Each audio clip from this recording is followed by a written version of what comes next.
So we're picking up with our Bible teaching in the series that we've had running since before Christmas time in church, our King's Cross series. And for anyone who's new to that series, let me just quickly explain the name. We're calling it King's Cross because as we study Mark's Gospel, we're discovering that Mark's Gospel deals with two very important questions about Jesus. The first one's about his identity. Who is he? And we learned in the first half of Mark's Gospel that he is the King. By the time we move into the second half of Mark's Gospel, the other question comes to the fore, the question of Jesus' purpose, his coming. Why did he come? And the answer we discover is that he came to go to the cross. Last week we looked at Jesus in the garden. And we saw how he bent his will to the Father's will. He chose to take the cup of God's wrath and to go to the cross in our place.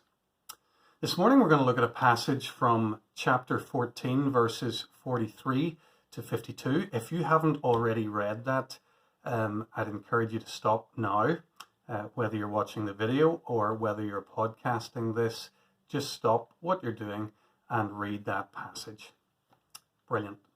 Now that we've read it, one of the sermons I preached in this series a few weeks ago has had me, it's come back to haunt me really, is probably the best way to put it. I was preaching from Mark chapter 7. We called the sermon The Stain, and it had to do with the Pharisees getting cross with Jesus' disciples because they hadn't washed their hands before eating. In my preaching, I was urging us to stop settling for surface righteousness when Jesus wants to give us a deep heart clean. I went on and on about it, and repeatedly I was saying, let's not be hand washers. Let's come and get our hearts cleaned.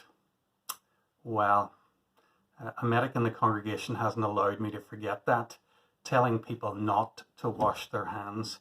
He suggested that coronavirus in Belfast was mostly my fault. They're unsettling times, aren't they? It feels like everything that we thought we could be sure of is suddenly thrown up in the air. The greatest kingdoms of our time, whether it's China to the east or America to the west, and everything in between, all shaken by a virus that none of us had heard of 3 months ago. This morning we're going to think about kingdoms. You can't read the Gospels or try to learn about Jesus without thinking about kingdoms. Jesus talked a lot about kingdoms. He talked about the kingdom of heaven or the kingdom of God. He talked about the kingdom of this earth. What was Jesus talking about when he talked in those terms? Well, we might choose to use different language. We might choose to talk of a change of a regime or a new administration. So whenever a new coach comes to a football club, then there's a change of regime. Whenever there's a new boss in a department in a large company, there's a change of administration. And what happens is that values that seemed important can suddenly disappear, or ideas that didn't seem important at all can suddenly come to the top of everybody's list of priorities. So whenever a new king comes, there's a regime change and our values can be turned upside down. Jesus talked openly about how he was bringing in the kingdom of God. In Luke chapter 6, as well as in other passages, he tells us how in this kingdom the values of the world are turned upside down. Blessed are you who are poor, for yours is the kingdom of God. Blessed are you who hunger now, for you will be satisfied. Blessed are you who weep now, for you will laugh. Blessed are you when people hate you, when they exclude you and insult you. But woe to you who are rich, for you have already received your comfort. Woe to you who are well fed now, for you will go hungry. Woe to you who laugh now, for you will mourn and weep. Woe to you when everyone speaks well of you. When he's commenting on this passage, Michael Wilcock draws our attention to this remarkable reversal in values for God's people. Christians, he says, will prize what the world calls pitiable and suspect what the world calls desirable. The things that are at the bottom of the list in the kingdom of this world are at the top of the list in the kingdom of God. What is it that's at the top of the list in the kingdom of this world? Well, there's power and there's wealth. You who are rich, Jesus says. There's success and there's recognition when all men speak well of you. But what's at the top in God's kingdom? Weakness and poverty. You who are poor, says Jesus. Suffering and rejection when men hate you. Welcome to the upside down world of the kingdom of God. It's these two kingdoms, the kingdom of this world and the kingdom of God, that clash so dramatically in the Garden of Gethsemane. Let's pick up the story in verse 23. Just as he was speaking, Judas, one of the 12, appeared. With him was a crowd armed with swords and clubs sent from the chief priests, the teachers of the law and the elders. Now the betrayer had arranged a signal with them. The one I kiss is the man.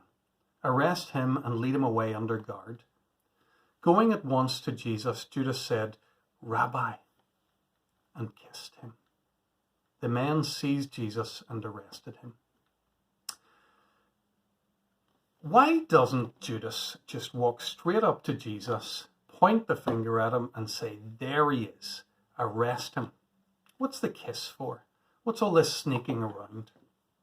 He's come with a gang armed with swords and clubs. Is he expecting Jesus' gang to have swords and clubs too? Maybe you can't blame Judas for the assumption. He had heard Jesus talking about bringing the kingdom of God.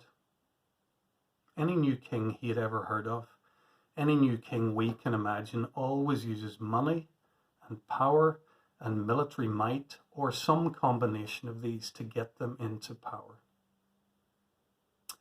So Judas comes very much in the way of the world.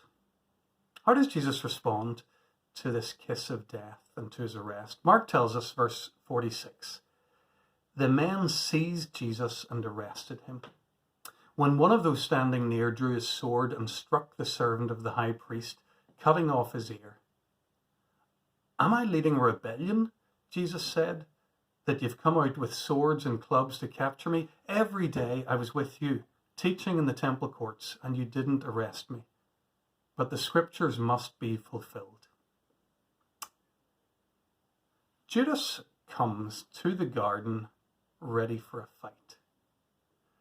Jesus says, if you're coming with swords and clubs because you think I'm going to respond with swords and clubs, you've got me all wrong. My kingdom is not like this kingdom.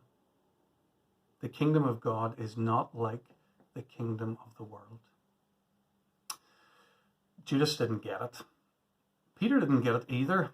We read that when Jesus was arrested, verse 47, one of those standing near drew his sword and struck the servant of the high priest, cutting off his ear. In his gospel, John tells us that Peter's the poor swordsman of this account. Peter had heard Jesus talking about the kingdom of God for years, and yet when push came to shove, the pressure's on, and his first instinct is to reach for the sword. So Judas didn't get it, Peter didn't get it, but before we're too hard on them, let's say that we don't get it either. When the pressure's on, don't we often reach for the sword hilt? Whether we claim to be Christians or not, whatever values we claim to live by, we so often fall back to the values of the world. The sword, power, money, recognition, and so on. When he's dealing with this passage in his book, King's Cross, Tim Keller understands Jesus to be saying something like this. My kingdom is not of this world. It's completely different.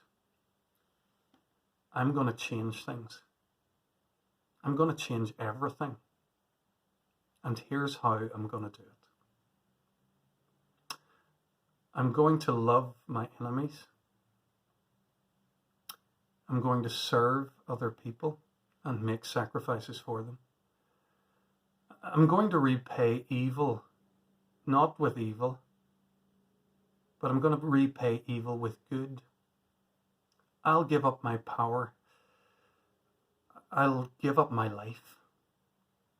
I'll replace the sword and wealth and success and recognition with weakness and poverty and suffering and rejection. Now that's a different kind of kingdom, isn't it? You see, I'm a different kind of king. Folks, isn't he just beautiful? Jesus. Don't you just love him?